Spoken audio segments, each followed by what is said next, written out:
네, 연하단 이영선입니다. 저희 단장님께서 이거를 강연을 시키시면서 가능한 좀 길게 하라고 또 의도는 아시겠죠?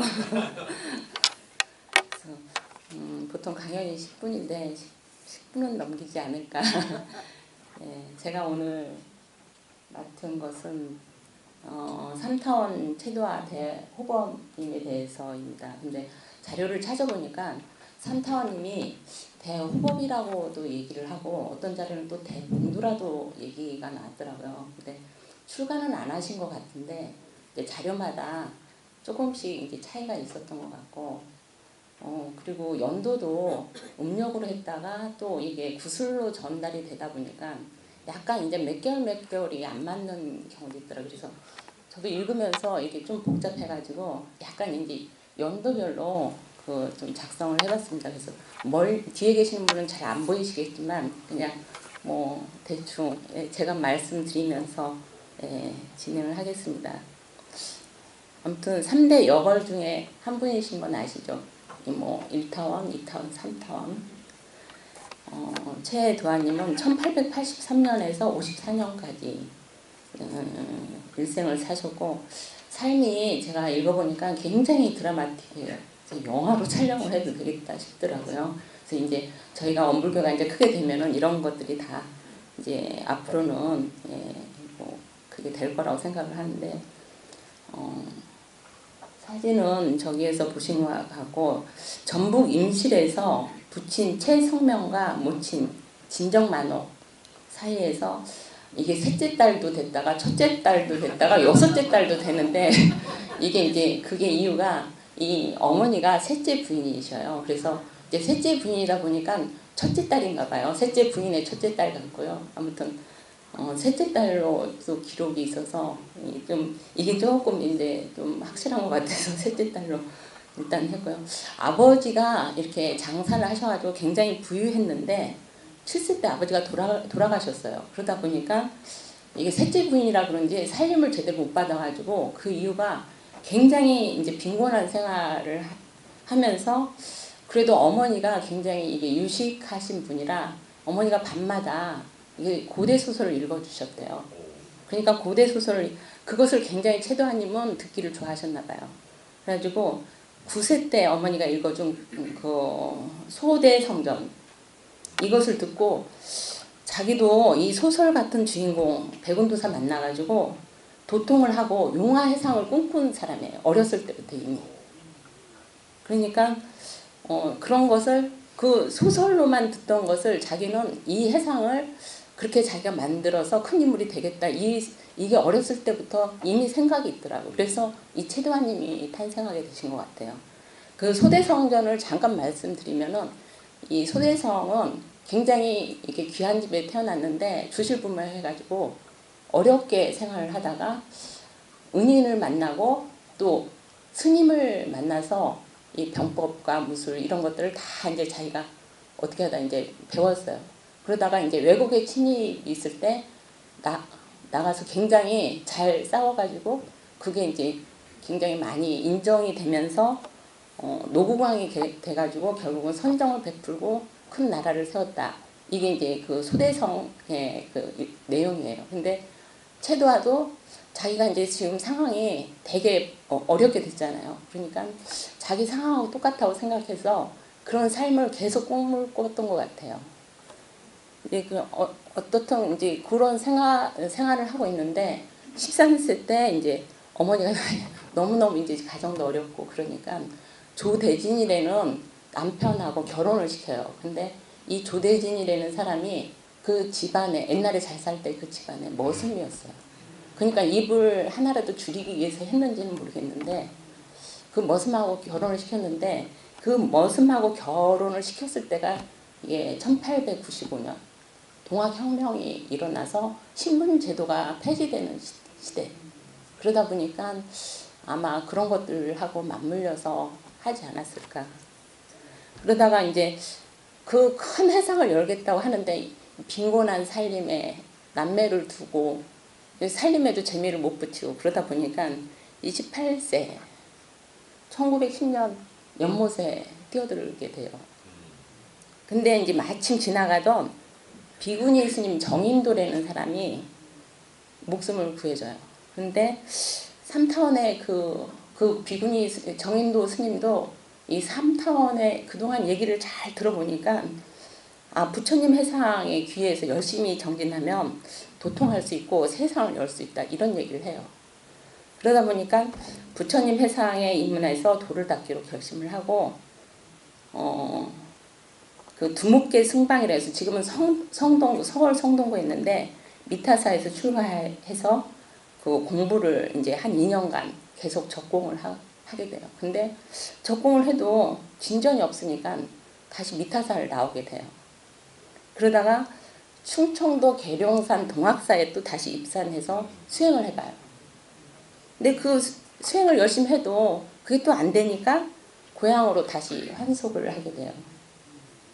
그래서 환속을 하게 되면서 그러면 나도 아버지처럼 장사를 해서 돈을 좀 벌자 해가지고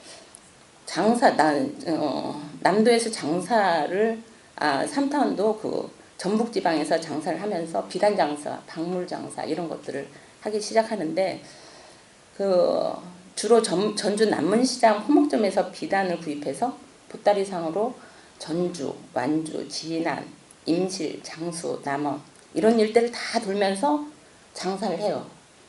근데 이렇게 지금 장사를 하는 지역 이걸 잘 기억을 하셔야 돼요. 근데 또 중간에 증상교를 만나요.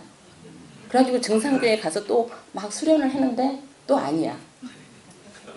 그래서 그래 장사만 하자 해가지고 비단 장사만 몰두를 하고 있는데 여기저기 이제 다니는 데가 많잖아요. 보따리상으로 여기에서 물건 띄어서 저기다 팔고 또 여기에서 물건 띄어서 저기다 팔고 그런데 그 지역이 이제 주로 저기 전북 지역을 많이 다니는데 그렇게 해서 이제 교분도 이 사람이 워낙 화술도 좋고 그러니까 교분도 많이 넓혀가는 중에 진안군 자포리에 있는 김승지 댁과 인연이 돼요. 근데 이 자포리 김승지 댁이 바로 대산종사 친척이에요. 대산의 큰 증조 할아버지가 이 김승지라는 분이에요. 근데 이제 김승지라는 분이 며느리도 아프고 아들도 아프니까 이 진안군에 와서 그 산 중터에다가 집을 짓고 사시는 거예요. 근데 이제 며느리는 어떻게 다 나와가지고 애도 낳고 막 그랬는데 김승지 아들이 또 폐병에 걸렸어요. 그래서 신음하는 것을 삼타원이 정말 지극정성으로 그리고 그 뒤에 며느리를 위해서 기도를 하는 터 옆에다가 또 자기가 뭘 짓고 기도를 또 막 해줘요. 왜냐면 기도 생활이 뭔지 알잖아요.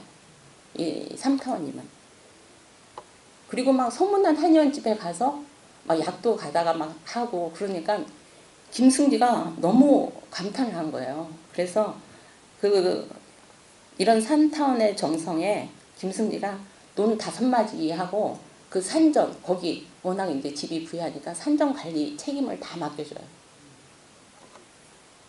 그래서 결국은 이제 이렇게 해서 뭐 장사도 하지만 이런 이제 인연 뭐 2년마다 굉장히 이제 정성을 들이다 보니까 이런 계기가 돼서 거기에 이제 논도 생기고 뭐 산전 관리도 다 맡기니까 그 집안에 있는 가족과 일가들을 전부 다 그 진안 중길리로 전부 다 이사를 시켜요.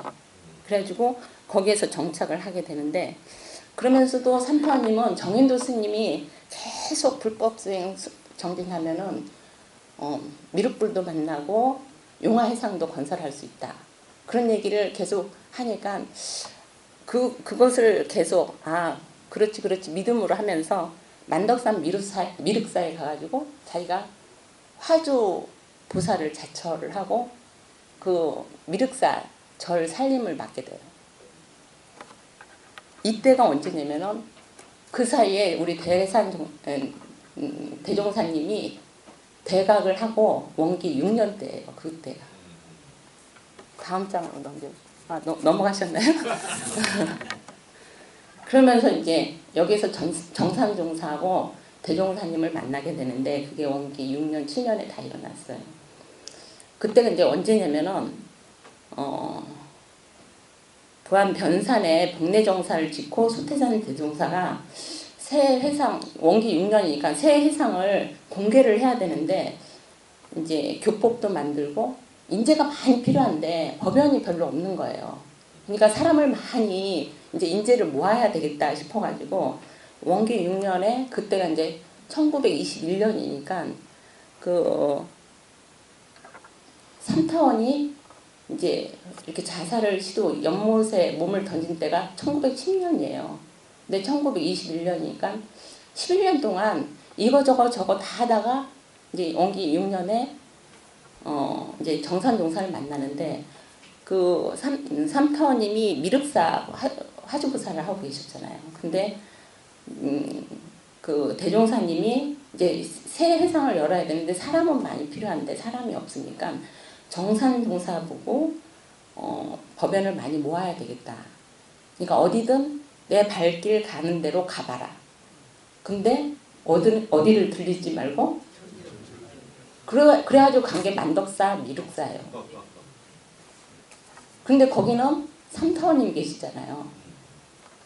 그러니까 정산종사가 미륵사에서 계속 겨울을 나며 수행 정진을 하는데 이제 화주부사를 채도화를 만나게 된 거예요. 근데 채도화는 정산종사를 보니까 모습도 인격에 너무 감동을 해가지고 생불님이라고 생각하고 굉장히 이제 섬기게 됐어요.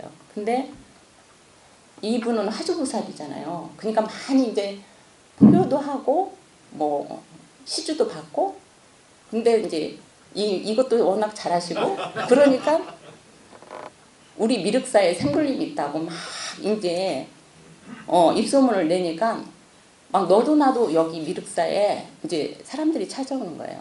그러니까 미륵사에 사람도 많아지면서 이제 막 절간이 너무 부유하게 된 거예요. 근데 정산종사는 약간 이제 이렇게 거부감이 생긴 거예요. 그래서 내가 여기에서 수행정진 하기는 좀 어렵고 거기는 또 절이잖아요.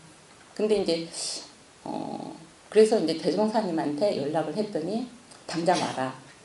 그래가지고 변산으로 이제 가신 거예요. 근데 그 사이에 최도환님은 정산종사님이 정말 보살님이고 다 말씀도 잘하시고 다 잘하는데 옷이 너무 남루한 거예요. 그러니까 전주로 가서 비단 옷을 사시려고 간 사이에 정산종사는 가버리신 거예요. 와서 보니까 없어서 이제 막 난리를 하고 막 여기저기다 수소문을 해봤더니 변산으로 갔다는 것을 알고 그날 밤으로 몇백 리를 달려가지고 밤중에 복례정사에 도달을 한 거예요. 그래가지고 옷을 드리니까 큰 어른이 허락하지 않으면 못 입는다. 그 큰 어른이 또 있냐고. 그러니까 그분이 바로 대종사님이셨어요. 그러니까 대종사님이 인사를 하고 그동안 이제 최도환님의 그 자신의 삶, 그 다음에 구도 과정 이런 것을 다 듣고 나더니만 자네가 올 줄 알았다. 자네로 인해서 도에 꽃이 피겠다. 그러면서 도아라는 이름을 처음 지어준 거예요. 그래서 소태산 대종사님을 만나고 정산종사도 생불림인데 소태산 대종사를 만나고 정신적 안정을 많이 찾게 돼요. 그래서 소태산님 대종사님을 시봉하기 위해서 정말 100리 200리도 막 음식을 갖다 날르고 막 졸면서도 다니시고 한밤중에도 뭘 가져와서 드시게 하고 당신은 이게 잠도 못 주무시면서 그런 과정을 하다가 이제 최도환님은 어디예요? 그 만덕산 그거 중길리를 자기가 다 관리를 하잖아요. 만덕암도 최도환님이 이제 다 관리를 하는 거예요. 그러니까 이제 원기 6년에 그렇게 6, 7년에 이제 두 분을 만나고 7년에 이것도 뭐 7년이랬다 8년이랬다 그래요. 양력 음력이 좀 다른 것 같아요. 그래서 최도환님의 주선으로 초선토가 된 지금 만덕암에서 대종사님이 3개월간 수행정진하도록 이렇게 해주셨어요. 최도환님. 그 다음에 이제 원기 9년 5월에 지난 만덕사에서 이제 제자들하고 같이 최초 교화단 이제 선회를 하게 돼요. 그래서 중앙단원 정산, 단원으로서 오창권, 김광선, 전주와 진안의 전삼삼 전음강 이청춘 채도와 노독송우 그 다음에 뭐 아무튼 이 모든 사람들을 다 해가지고 12명 제자와 김강선의 주관으로 선회를 열었다고 해요. 근데 이제 저기에 김대거 님이 누군지 알죠? 대산종사님. 대산종사님의 그 교화의 일화가 있는데 그 최도환님이 어디 살았어요? 김승지 인연으로 해서 거기서 살잖아요. 그러니까 거기에 이제 1924년 원기 9년에 그 조모 대산종사 조모가 노독송이셔요. 그래서 그분한테 이제 만덕암에 생불님이 계시다고 우리 가서 한번 뵙자고. 그때 나이 이제 대산종사가 11살이에요. 그러니까 최도환님이 아마 44살 정도 되셨으니까 아마 34살 차이. 그러니까 대산종사도 같이 가자고. 그러니까 김대거. 예. 그리고 대산종사가 머슴 등에 업혀서 같이 가요. 근데 같이 가게 된 이유가 뭐냐면 대산종사는 그때 당시 굉장히 이제 그 1차 세계대전이라 전쟁의 비참함 이런 거. 그러니까 어렸을 때부터 대산종사도 큰 뜻이 있었던 것 같아요. 그리고 막 너도 나도 살생하고 이런 것들이 안 되겠어. 내가 정말 큰 대포를 하나 만들어가지고 이놈들을 꼼짝 못하게 하겠다고. 그러니까 최도환님이 그걸 듣고 맞아. 대포 그거 굉장히 좋아. 근데 내가 그 대포를 만드는 사람을 알거든. 그래가지고 이 이제 후에 뭐 거짓말인 줄 알면서 따라갔대. 근데 워낙 이제 눈높이에서 잘 들어주고 뭐 니깎게 뭐야 뭐 이게 아니고 다 들어주다 보니까 따라간 거예요. 그랬더니 거기 가서 이제 그런 얘기를 하니까 대종사님이 그래 큰 대포도 중요하지만 정말 큰 핵을 만들어야 돼. 그게 은혜의 핵이라고. 그러니까 대상종사님이 이런 세계가 있나? 그래가지고 그때는 이제 완전히 믿지는 않았겠죠. 대종사님께서 이 대산종사 집을 2번씩이나 방문을 해요. 그래가지고 결국은 자포 김씨가 전부 다 물교에 인연이 되는 계기가 됩니다. 아무튼 이렇게 해서 이런 식으로 이제 삼타원님은 전시 아까도 이렇게 뭐 얘기 뭐 다 선회를 하게 참석하신 분들 전부 다 전시 일가족 전음강 뭐 권동아 전삼삼 그다음에 뭐 자포 김씨 이청춘 오타원님 성성원 최내선 박혜련아 또 오씨 가족 오종태 오종순 다 인도를 해요. 그리고 이제 원기 9년 9월 29일 이제 서울 경성지부에서 이제 모임을 갖게 돼요. 네, 근데 그때 이제 대종사님이 이제 상경에서 그 이제 모임을 갖게 되는데 그때 이제 1타원 박사시와 6타원 이동진화, 9타원 이공주, 뭐 서울 인연들 그때 다시 다 만나게 돼요. 근데 이제 1타원 박사시와가 이제 만나는 기회가 어떻게 이제 연원을 달게 됐는지 이제 일화가 있더라고요. 최도환님은 화주보살이잖아요. 계속 이제 전도도 하고 아니 포교를 해야 된다는 이게 말이 그런데 아무튼 이렇게 세상 이게 좋은 법을 세상을 열기 위해서 계속 사람들을 인도하잖아요. 근데 박사시아님도 화주보살이셨어요.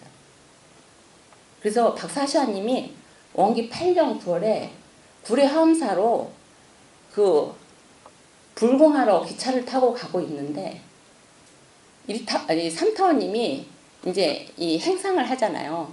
그러니까 기차를 또 탄 거예요. 근데 3타원님은 기차를 타도 이렇게 안 탄대요. 딱 이렇게 보고 기차관을 들어가면은 오늘은 누구를 전도를 해야 되나. 그러다가 1타원님이 이제 찍히신 거야. 그래가지고 옆에서 얘기를 들어보니까 이제 불공하러 가시고 화주보살이잖아요. 화주보살끼리 또 통하겠죠. 그러니까 이런저런 얘기를 하다가 등산불 말고 생불님이 계셔.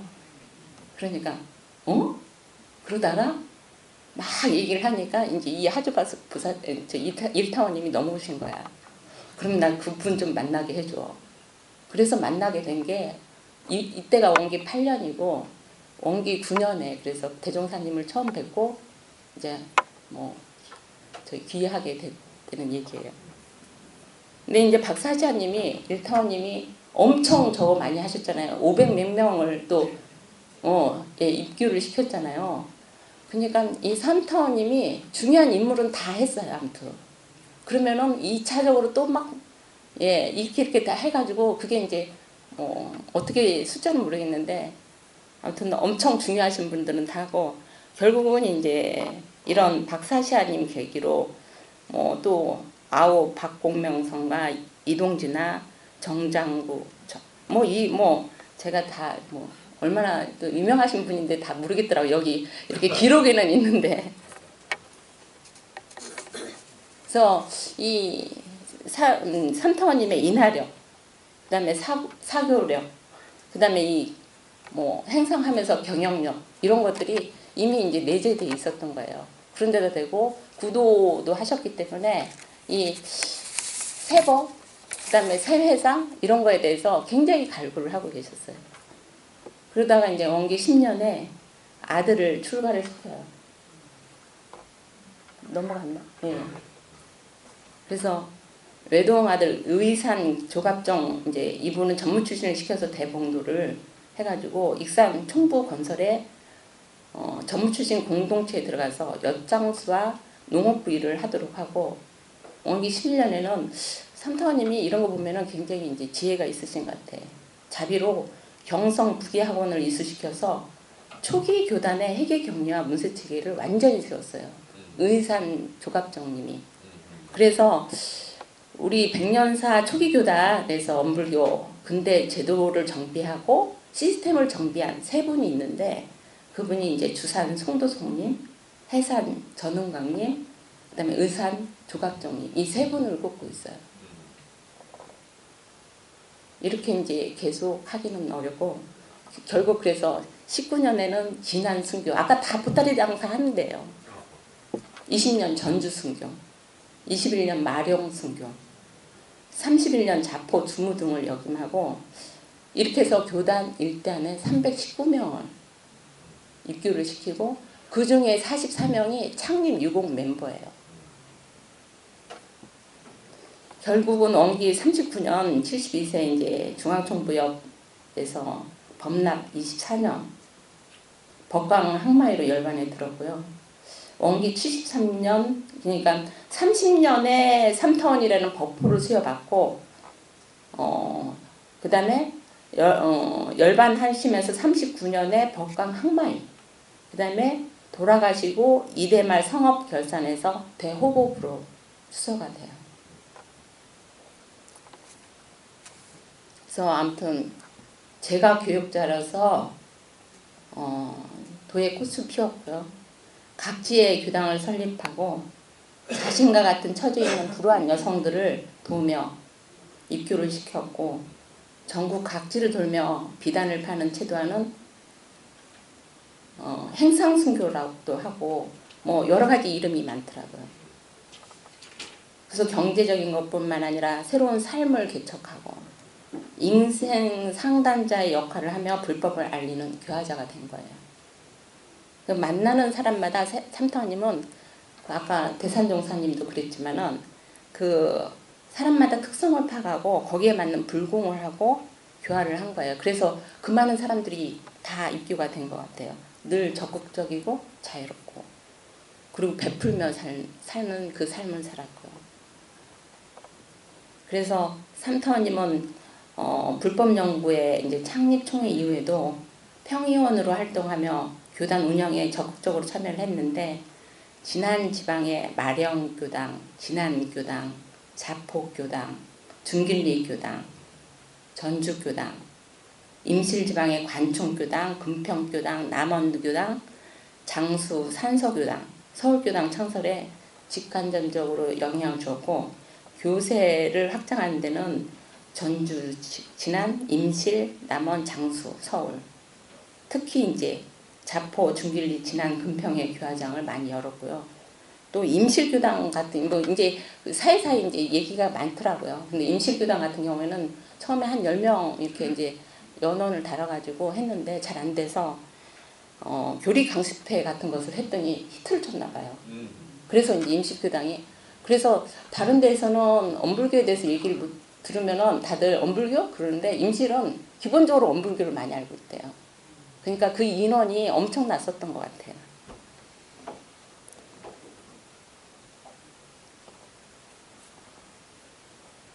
아무튼 후에 이제 대종사님, 정산종사님이 삼타원이 대종사 법화에 들어오시면서 그 많은 인연들이 세상을 창립하는 멤버가 되고 서울하고 전북을 교화하는 총 연원이 됐다. 그래서 칭송을 하였고 대산종사는 삼타원 같은 정말 그런 분이 없으면은 나는 엄불교 못 들어갔다. 나를 엄불교로 인도한 인도사로서 이 삼타원님을 굉장히 기리는 계기가 됐습니다. 10분이 넘었나요? 네. 감사합니다.